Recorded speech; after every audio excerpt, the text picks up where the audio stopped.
Hey there. Welcome to Tea Time with Ashley on Tuesdays. That's hot. I got the hot tea for you. It's more of like a tip slash hack for working in the workplace. So let me tell you something. I feel like I've worked in a lot of environments, some more hostile than others, for sure. But what I've learned is there are some few little hacks you can do to avoid the drama at work if that's what you're trying to do. If you're just trying to get in and do your work and get out and go home and have your fun, then by all means follow these little simple hacks that I've come to realize are very helpful in kind of keeping me out of the drama when the drama did get quite big. Ari's gonna be here too. So let's start with the first one, double dipping. I know that some of y'all know what this term means and some do not. For those that do not, good for you. For those that do, I'm curious. Tell me about it. Okay, so me personally, I've never double dipped. I have to be honest. I have thought about it 500,000 times and I just haven't done it. I think mostly because I'm like a scaredy cat. I'm just a scaredy cat. I really just like have like this fear of being with somebody in whatever capacity, personal capacity, and then like it not going well, and then having to go to work / school and see their faces when I no longer want to see them in a place where, you know, it's like I'm trying to focus and stuff. That is a nightmare. It's a nightmare. It's an actual nightmare. So I've avoided it simply out of fear, and that's worked well for me. Survival, you know what I mean? But you know, some people get into it, and that's fine. A lot of people meet their significant others at work or school. I think that's totally fine if it works for you. I think you just gotta find what works for you. But I have noticed when you're not double dipping, that automatically helps avoid a lot of drama in your personal life and your professional life. And to me personally, sometimes I would like to keep those things separate depending on what the professional job is, so that I can really like relax when I come home and do my thing. I don't want to like be talking to the same person I was just sitting next to at a desk all day, you know? That sounds really bad. I just mean like, I don't want to have like talk about work when I'm not at work. You know what I mean? Okay, so that's like my first tip. I say my second tip is listen, don't speak. Listen, don't speak. So what do I mean by that? I mean that you're going to be working at this place or going to the school, let's say, and people are going to come up and talk to you at some point. Someone's going to talk to you, and they're probably going to talk to you. There's a potential that they will talk to you about someone else, about something else. It is best when that happens if you can avoid it without being like dismissive, I guess. Or if you don't mind being dismissive, be dismissive. But I mean, if you're trying to keep like a friendly connection with people, but you also want to avoid the drama, I would say listen more than you speak. And that's how I've done in a lot of jobs, especially where there's a lot of double dipping, intermingling in the workplace. And it's helped a great deal. Just let people talk. Sometimes people don't even necessarily want feedback. Sometimes they definitely do. But they just want to like get everything off their like proverbial chest, essentially. And you know, sometimes it's better to listen. So I ended up a lot of times knowing all of the gossip, but like not contributing to it in that way. And like subtly trying to get back to the work at hand in a like respectful way that's not dismissive. Like I said, like, oh wow, that's happening. Okay, well, let me get back to these papers. I'll talk to you later.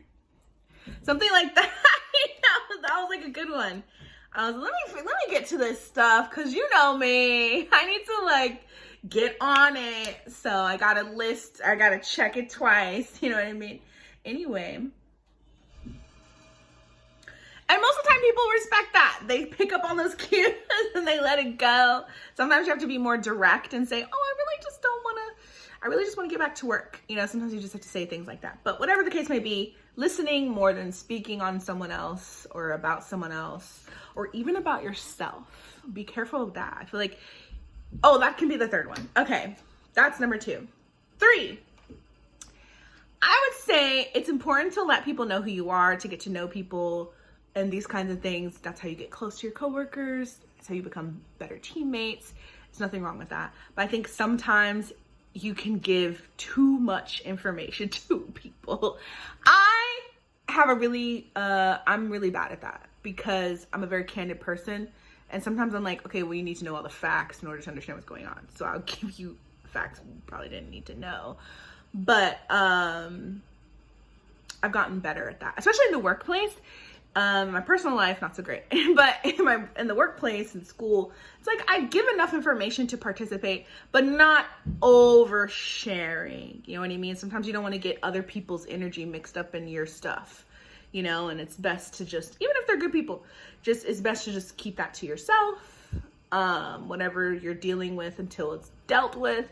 And then if you feel like, maybe give it to someone you trust to talk about. But that's my third hack for avoiding drama in the workplace. Don't overshare. You know what I mean? Your hand. Keep your hand a little bit to yourself. You know, there's nothing wrong with having a little bit of mystique. People enjoy that. It's fun. And then you keep things a little bit lighter too, right? So there's that. Okay, so the fourth thing, I actually didn't plan to go this far. The fourth thing I would say to avoid drama is, like, I think personal wellness is really important. Like meditating, doing yoga, going for a run, walks on the beach, I don't know, knitting, playing with your fur babies in the morning for 15 minutes before, you know, instead of watching the news as soon as you wake up. Like, doing stuff like that is going to go a long way in your mental well-being. And I think when you're in a better mental place, when you go around other people, it's easier to spread like positivity and to negate negativity, basically to like dodge out the way of like negative comments and stuff. Because sometimes people just have an off day and they're not like coming for you personally. It's just they were coming for themselves all day, and then you just happen to be in their path, and now they're at work where they don't want to be. And they just said something to you in a manner that maybe they never say it to you, or you're like, why are they being kind of mean or rude or whatever, short with me. But if you're super chill, if you're in a good headspace, you're like, okay, I'll talk to you later. Like, you know, it doesn't really matter because you're just having a good time regardless. So I would say that's the fourth hack. Fifth hack, again, I did not plan to get this far. There's only going to be 5, by the way. I'm not going this far after this. What did I say? I mean, don't double dipping. Don't talk to other people about yourself. Don't talk to other people about other people.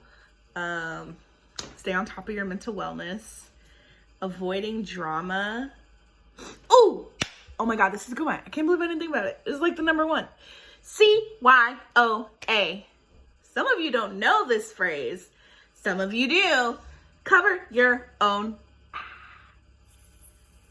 What does that mean? That means like have the receipts ready. If something's going on in your work environment that is off, like you're being disrespected or whatever the case, write it down, put the date and time and a description of what happened. Keep a log of it.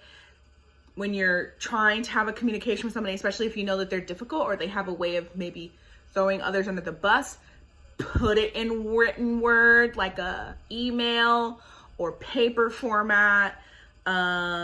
Keep your receipts. Write everything down. If you can get everything in email form, like format, because they'll just store thousands of emails, right, for you. You can keep track of communications about these communications you've been having with people, and it keeps people accountable. I've actually had to use that so many times. It's crazy. And not even like necessarily in drama, but like in situations where people messed up and they thought it was me, when in fact it was them. And I've kept my receipts. I photocopied that stuff and I sent it to them in an email, actually per our last email communications, this is what happens. Please, you know, advise further, you know, send it that way. Be professional. But I'm just saying, like, keep your receipts, because sometimes people, you know, intentionally or unintentionally come for you, and you just need to make sure that you have your receipts ready for when they do. I'd say that should have been honestly number one for avoiding drama. Keep your receipts. People are less likely to mess with you when they know, oh, Ashley does read receipts.